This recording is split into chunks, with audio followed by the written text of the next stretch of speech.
Hi everyone, it's week 2. Before we get started on this week's discussion, we only have a discussion this week as well. Last week was pretty good, but I think we can improve upon it. I want to clarify a couple of things about the discussion post and how to approach it. So I wanted to talk about specifically this week's discussion. Now this week we're talking about liberty and representation. Those are kind of the keys in this week's discussion. The discussion prompt, and let me read to you, it says, is liberty possible without representation? And how did the Constitutional Convention deal with this issue? And when I'm talking about dealing with this issue, I'm talking about representation. See, that's very important. Representation, do you have a voice? That's my cat's voice, by the way, you heard there. Do you have a voice? Does it matter? That sort of thing. How important is representation? Are you really being heard? Now, at the Constitutional Convention, there was the Virginia Plan, which was about larger states, and the New Jersey Plan about the smaller states. Then we get to the Connecticut Compromise. Make sure you look at that. Make sure you focus and you understand how the Connecticut Compromise came about and how the House of Representatives is looked at with representation versus the Senate. Those are very important concepts. We still use these concepts today, and it'll tie in very nicely next week when we talk about federalism. And then it'll tie in really well when we get to the Electoral College, which is talking about the presidency. So representation is key, and how you're represented. Okay, so what I'm really asking you to think about is you got to think about what does liberty mean?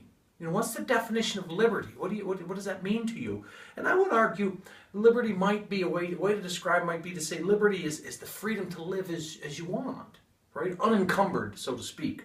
Okay, so then you got to say, okay, what's the connection with representation? Well, what's the purpose of representation in our government? Is representation just to have a voice in the laws that are made? Is having a representation a way to protect us? Is that the nature of laws, is to protect us? But when it comes to rights and liberties, those things kind of get a little murky. So you want to think about that a bit, okay?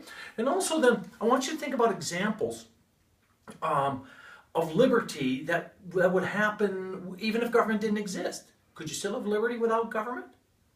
Okay? And then think on the flip side and think about examples of liberty that would go away or would disappear without government. You see, so you can look at it from a couple of ways along that line. You see, and what I want you to think about when you're answering this discussion post, since this is, as I mentioned in an announcement I did the other day, since this is really our discussion, this is our classroom format. So when you're answering this post, think as though you're talking right to me. We're in class and I say, okay, Andrew, here's the question. How would you respond to me? Okay? So again, that's how I'd like you to think about it. How, when you're writing your response, don't just get textbook stuff. No, it's important, and I think it's important you reference page numbers out of the text when you're making your examples and things like that. But think of it as though you and I are having a conversation. That's how I'd like your initial post to be. You and I are having a conversation. Then your reply post would be you in the classroom responding to what was said to me, okay? So give it that go. Think of it in terms of the initial post, this prompt, right? Is liberty possible without representation? I asked you that in the classroom. How would you respond to me in the classroom? Okay? And that's in thinking terms, because I would always say, well, what examples do you have? What do you mean by this term? Okay? And then the last thing I want you to think about this week is the notion of, can liberty and democracy conflict? Kind of goes to last week, is democracy the best type of government? Can democracy really limit liberties? Can democracy make you less free? I think it's possible if you think it through, right? We think about it as being this wonderful thing, but it's very possible when you think about majority and minority, and a majority runs a democracy, what rights does the minority have? Okay? So that's just kind of an introduction into the topic again. But again, think in terms of when you're posting this week. Add some page numbers in the text. I got this and this. But think in terms of, you're talking right to me. What would you say to me in the classroom?